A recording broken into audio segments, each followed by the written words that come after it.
अस्सलाम वालेकुम साथियों, मैं उम्मीद करता हूँ आप सब हजरात अपने अपने घरों में खैरियत से होंगे, महफूज होंगे।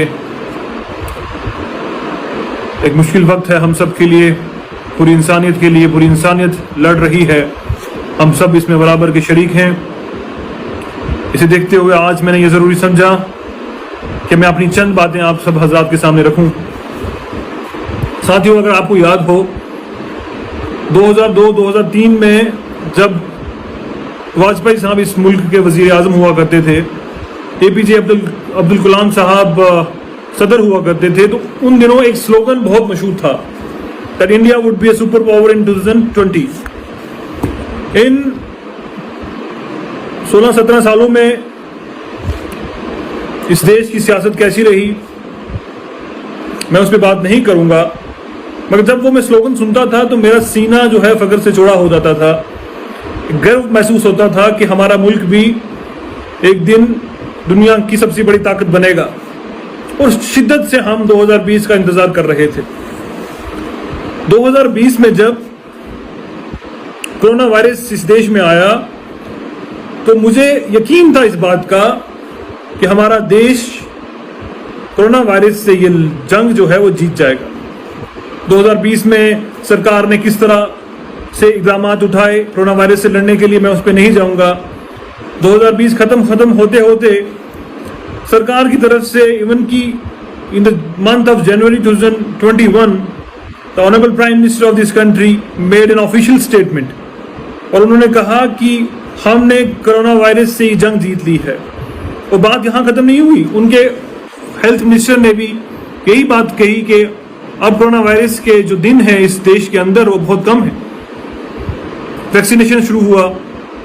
वैक्सीनेशन शुरू होने के बाद बजाय इसके कि अपने लोगों को वैक्सीनेट करें, अपनी पॉपुलेशन को कवर करें, हमारे मुल्क की सरकार ने यह फैसला लिया कि हम बाहर के मुल्कों को वैक्सीन सप्लाई करेंगे, that too free of cost. बहुत सारी ऐसी कंट्रीज हैं, मैं आपको बताता चलूं कि जहां हिंदुस्तान की तरफ से मुफ्त वैक्सीन जो है वो एक्सपोर्ट किए गए हैं।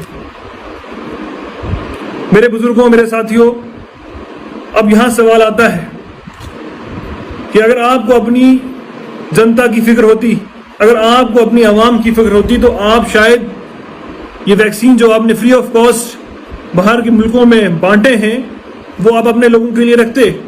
मगर शायद आपका सपना वर्ल्ड लीडर बनने का था, आपका सपना विश्व गुरु बनने का था, जिसकी वजह से आज हिंदुस्तान को यह दिन देखना पड़ रहा है।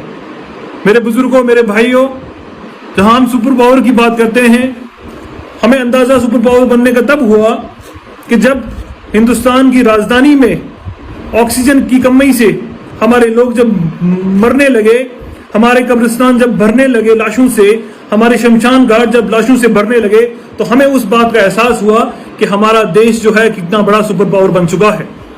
मेरे बुजुर्गों, मेरे साथियों, मैं आज ये चीज आपके सामने रखना चाहूंगा कि अगर हमने उस वक्त मंदिर और मस्जिद के नाम पे सियासत ना की होती, हमने डेवलपमेंट के नाम पे अगर वोट दिए होते, तो शायद इस मुल्क को ये दिन ना देखने होते। आज कहां है वो सुपर पावर? अगर आज हमारा मुल्क सुपर पावर है तो हमने ऑक्सीजन के लिए क्यों हाथ फैलाए? हमने ऑक्सीजन कॉन्सेंट्रेटर्स के लिए क्यों हाथ फैलाए? हमने वेंटिलेटर्स के लिए क्यों हाथ फैलाए? क्या पिछले 8 महीनों से हम ऑक्सीजन नहीं तैयार कर सकते थे? क्या पिछले 8 महीने में हम ऑक्सीजन कॉन्सेंट्रेटर्स नहीं खरीद सकते थे? क्या पिछले 8 महीने में हम वेंटिलेटर्स नहीं खरीद सकते थे? तो मेरा ये सवाल रहेगा देश से, देश की आवाम से, तय आपको करना है। मैं आज तबलीगी जमात की बात नहीं करूंगा जिन 5000 तबलीगियों को इन्होंने बदनाम किया। मैं आज असेंबली इलेक्शंस की बात नहीं करूंगा जो 5 स्टेट्स के अंदर हुआ, जहां लाखों की तादाद में लोग पॉलिटिकल रैलीज में जिन लोगों ने हिस्सा लिया। मैं आज कुंभ मेले की बात नहीं करूंगा जहां लाखों की तादाद में जो है लोग इकट्ठे हुए। मेरे साथियों, मेरे बुजुर्गों, बात इस देश की है, बात इस देश के आर्थिक स्थिति को मजबूत करने की है, यहाँ के हेल्थ इंफ्रास्ट्रक्चर को मजबूत करने की है, यहाँ के एजुकेशन निज़ाम को मजबूत करने की है, यहाँ के अनएम्प्लॉयमेंट को ख़त्म करने की है। यह आज हम पेंडेमिक से लड़ रहे हैं, इसके लिए सरकार ने पिछले 1 साल में क्या किया, बात उसकी करने की है। हमें अगर मंदिर और मस्जिद से फुर्सत मिलती, हमें स्टैच्यूज से बनाने से फुर्सत मिलती, हमने जो 3-3 हजार करोड़ जो है स्टैच्यूज पे लगाया, हमने जो हजारों और करोड़ों के हिसाब से पैसा जो है सेंट्रल विस्टा प्रोजेक्ट के लिए रख दिया, हमने हजारों और करोड़ों की तादाद में जो पैसा जो है वो हम हिसाब से हमने पैसा जो है वो स्टेडियम बनाने के लिए रख दिया। अगर वो पैसा देश की आर्थिक स्थिति मजबूत करने के लिए वो पैसा लगाते, यहाँ अनएम्प्लॉयमेंट खत्म करने के लिए वो पैसा लगाते, यहाँ हेल्थ इंफ्रास्ट्रक्चर इंप्रूव करने के लिए वो पैसा लगाते, यहाँ एजुकेशन निजाम बेहतर करने के लिए वो पैसा लगाते, तो मेरे बुजुर्गों, मेरे भाइयों, मेरे साथियों, क्या आज भी ये देश मंदिर और मस्जिद के नाम की सियासत से बाहर नहीं निकल पाएगा? क्या आज भी हम उन लोगों को अप्रिशिएट नहीं करेंगे जो लोग देश हित की बात करते थे, जो लोग आपसी भाईचारे की बात करते थे, जो लोग इस देश को मजबूत करने की बात करते थे? क्या आज भी हम उन लोगों को अप्रिशिएट करेंगे जो लोग आज भी मंदिर और मस्जिद के नाम पे सियासत कर रहे हैं, जो लोग आज भी कहते हैं कि मोदी जी ने किया होगा तो सही किया होगा? सवाल मेरा है, तय आपको करना है कि हमें इस देश को किस ओर लेके जाना है। बहुत बहुत शुक्रिया।